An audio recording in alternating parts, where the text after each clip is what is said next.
What up? I'm Sean the Don from the FPL Don, and you are watching the team selection video.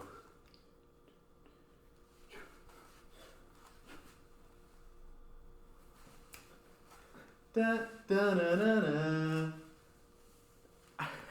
Welcome back to Donatello's, and for those asking, yes, the intro is here to stay for at least a wee bit longer. And this is my team selection video. And to be completely honest, between work being super hectic right now, grad school coming up, holidays, and Taylor Swift's new film coming out on Disney+, I honestly didn't think I'd have enough time to film this. But in the words of Rick Ross and Nelly, here I am.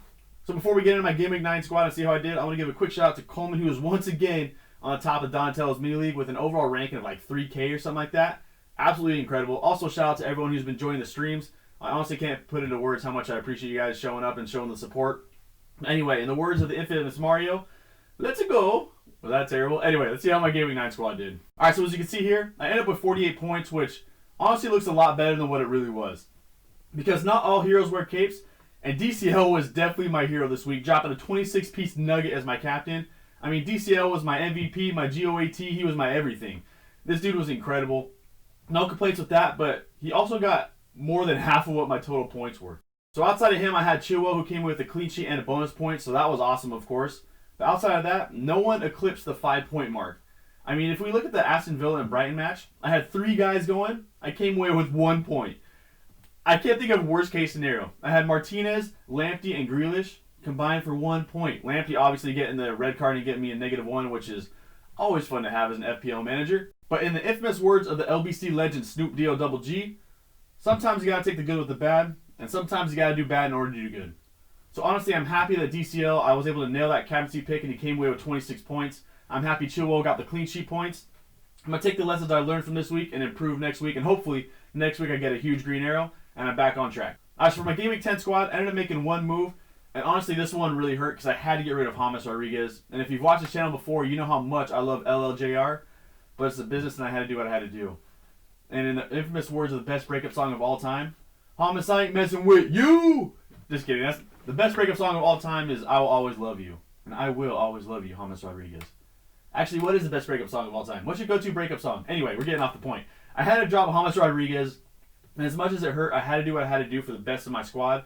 And I ended up bringing in Bruno Fernandes. Now, this guy has scored 21 goals and 15 assists in his 35 matches he's had for United. This season, because I know a lot of people talk about how he just scores a lot of penalties, and let's face it, Manchester United are going to get penalties, and he's going to be taking most of them unless he gives them to Rashford or maybe Martial or something. But he's going to be taking most of them, so I got to factor that in. Same I factor that in with Salah, with Jamie Vardy. But even if we take away penalties from the last 2 seasons for United, he still has 7 goals and 10 assists in 22 matches for them. That's a goal involvement of 0.8 per 90 minutes. That is incredible. In fact, he's only 3 points behind Mo Salah for the whole season in FPL right now, without United clicking at the moment, and they have a favorable schedule running up. But the best part about pairing Bruno and Salah together is not only are their fixtures great, both of them, but they pair really well together when they do have tough fixtures. For example, in Game Week 12, Bruno plays City, Salah plays Fulham, so obviously I'm going to throw the captaincy on Mo Salah. The next week, Salah plays Tottenham, and Bruno plays Sheffield. And so you can see there's a very favorable running back and forth together with the captaincy picks. So yeah, I'm bringing in Bruno Fernandes. It is honestly a long time overdue. I should have brought him in so long ago. But better late than never. Never late is better. Shout out Drizzy Drake one time. But yeah, I'm bringing him in. I'm super pumped about it. And I think he could really take me to this next level with my squad. So that's my Game Week 10 squad. And honestly, I'm super pumped about the setup of it. I think I have a lot of great players in there. But I'm actually changing how I play FPL right now. I'm kind of going through some new strategies. Thanks to a video sent by Laz FPL. Shout out Laz one time. About Josh Bull, who won last year in FPL. But if I had more time to get into it, I would, but I have to go to work in 10 minutes. Now I know what you're going to ask. Sean, who's your captaincy pick? I don't see any captaincy picks on your squad. Simply put, I've had no time to research it, and I have no idea who it's going to be. I'm just going to do what I do on a Thursday night, and throw on some Ice Cube, throw on some Outcast, and let Rap make my decisions for me. So if you see me on my stream, if I have my stream on Sunday, they say, how'd you pick your captain? Just know the Gangster Rap made me do it. Great song, by the way. That was the whole point of it. So that was my Game Week 10 team selection video. Hopefully you enjoyed it. Let me know what you think about my squad. And let me know who you guys are bringing in this week yourself and who you're captaining. Just one thing of business real quick. I will try to stream on Sunday, but I can't guarantee anything.